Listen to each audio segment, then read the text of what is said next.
All right, everybody, I'm Logan Alec, I'm a CPA, and this is my update for Saturday, January 9th. In this video, I am going to go over the actual bill that 3 Democratic lawmakers have drafted to impeach the president. But first, let's talk briefly about Twitter. Trump has been permanently banned from Twitter, as I'm sure you have heard. And after his real Donald Trump account was banned, he posted a statement on the POTUS Twitter. That's the official Twitter for the President of the United States. The statement says that Twitter employees have coordinated with the Democrats and the radical left in removing Trump's account to silence him and silence his supporters.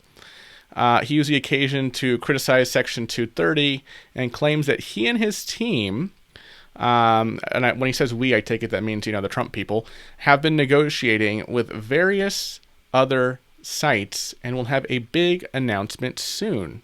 While Trump and his people, also look at the possibilities of building out their own platform in the near future. Trump says that we, meaning he and his supporters, will not be silenced, and how Twitter is not about free speech, etc., etc., etc. So what's Trump's next move after he leaves office? We know that yesterday Google pulled Parler from its Google Play Store. Parler is a social media app that basically purports itself as the free speech social media app, purporting itself to be something like a Twitter without censorship, basically. Yesterday morning, Apple threatened to pull Parler from its App Store within 24 hours if Parler did not submit a moderation improvement plan. Google actually pulled Parler from the Google Play Store yesterday. So what does Trump mean here when he says, we have been negotiating with various other sites and we'll have a big announcement soon while we look at the possibilities of building out our own platform in the near future? Perhaps Trump's greatest success in life has been his media endeavors. He made over $200 million from The Apprentice. Didn't lose money on that, that's for sure. Like, he lost money on his golf courses. Obviously, he owns real estate, but come on, that was more or less handed to him on a silver platter. Wouldn't it be crazy if, as a result of the insane division we're seeing in this country now, that we don't only have 2 separate political bases in our country, but 2 different economies, 2 different internets, 2 different phones? I mean, are we going to have a Trump phone with its own app store? That would be an incredibly ambitious undertaking, right? But look, we're a divided nation. That's obvious to everybody. And when people get this extreme, and I think social media and the internet have pushed people further to the extremes than they would have been without this technology. But when you have these groups of people so opposed to each other to this degree, like we've seen, it's tough to coexist, right, in any one space, be it physical and geographical or digital. Technology is obviously accelerating at a rapid pace. What does Trump have in mind here with his own platform? I don't know. Is it just something like a Parler or something like this? He said he will make a big announcement soon, and I'm actually quite curious on what this announcement is that he has in mind. All right. Now let's talk about impeachment. As you know, and as we've talked about here on the channel, Democrats are calling for Donald Trump to be impeached for a second time. Nancy Pelosi said yesterday that the House would move to impeachment if Trump doesn't leave office immediately. That said, Democratic leadership hasn't yet scheduled a vote on Trump's impeachment, and the House is on recess until after Biden's inauguration. So in order to actually do this, the House would have to end the recess early. That said, Wall Street Journal is reporting that Democrats do plan to introduce an article of impeachment against Donald Trump on Monday, according to 2 Democratic aides. The Journal claims that more than 150 House Democrats, over half of the Democrats in the House, have signed on to this article of impeachment. We will go over this article of impeachment here later in this video. But I wanted to say that I think it's important to note that as of right now, Nancy Pelosi hasn't subscribed to this particular article of impeachment I'm going to show you. She hasn't expressed explicit support for it yet, right?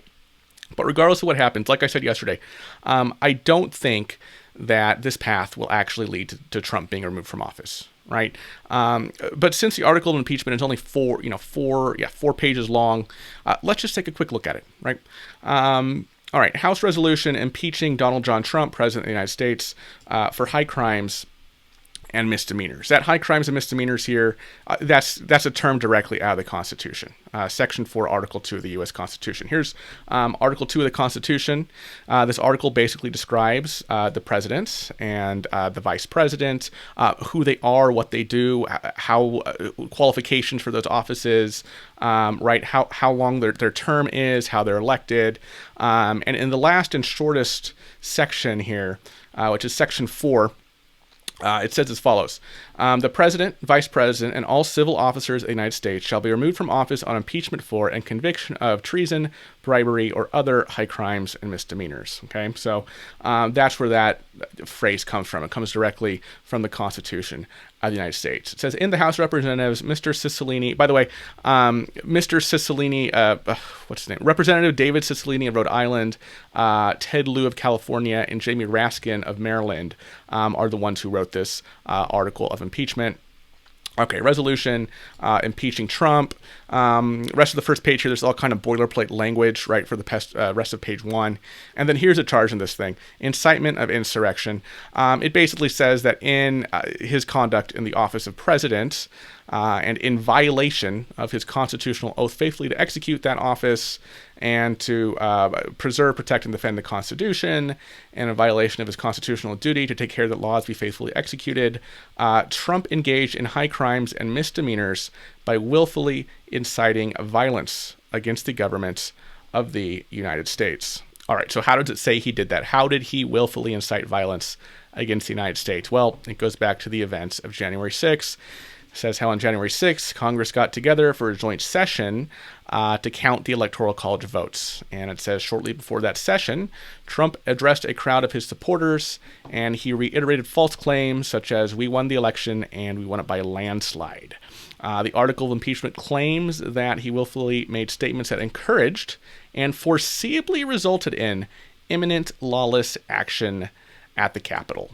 It goes on to say, incited by President Trump, a mob unlawfully breached the Capitol, injured law enforcement personnel, menaced members of Congress and the Vice President, interfered with the joint session's solemn constitutional duty to certify the election results, and engaged in violent, destructive, deadly, and seditious acts. The article of impeachment goes on to say that prior to January 6th, he made other actions that were consistent with what he did on January 6th to obstruct the certification of the results of the 2020 presidential election, including specifically, it points out, Trump's January 2nd call with the Georgia Secretary of State, in which he urged the Secretary of State to, quote-unquote, find enough votes to overturn the Georgia presidential election results, and threatened the Secretary of State if he failed to do so. In all this, the article continues, President Trump gravely endangered the security of the United States and its institutions of government. It says he threatened the integrity of the democratic system, interfered with the peaceful transition of power, and imperiled a coordinate branch of government. He thereby betrayed his trust as president to the manifest injury of the people of the United States. The article of impeachment concludes by saying, wherefore President Trump, by such conduct, has demonstrated that he will remain a threat to national security, democracy, and the Constitution if allowed to remain in his office, and has acted in a manner grossly incompatible with self-governance and rule of law. President Trump thus warrants impeachment and trial, removal from office, and disqualification to hold and enjoy any office of honor, trust, or profit under the United States. So this is pretty clear-cut. It's written in pretty straightforward language. The charge is that Trump did things, said things, made false claims, and in so doing incited violence against the United States, and therefore he should be impeached and removed from office. If this is passed by the House, it would give Trump the dishonor of being impeached by the House of Representatives twice. Of course, even if it is passed by the House, in order for Trump to actually be removed from office, it would need a 2/3 vote majority conviction in the Senate. Obviously, you need lots of Republicans to sign on.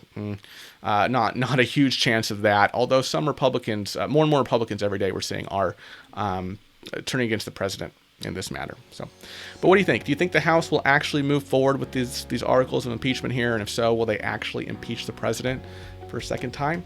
Let me know in the comments what you think. Thank you so much for watching, and I will see you in the next video. Bye-bye.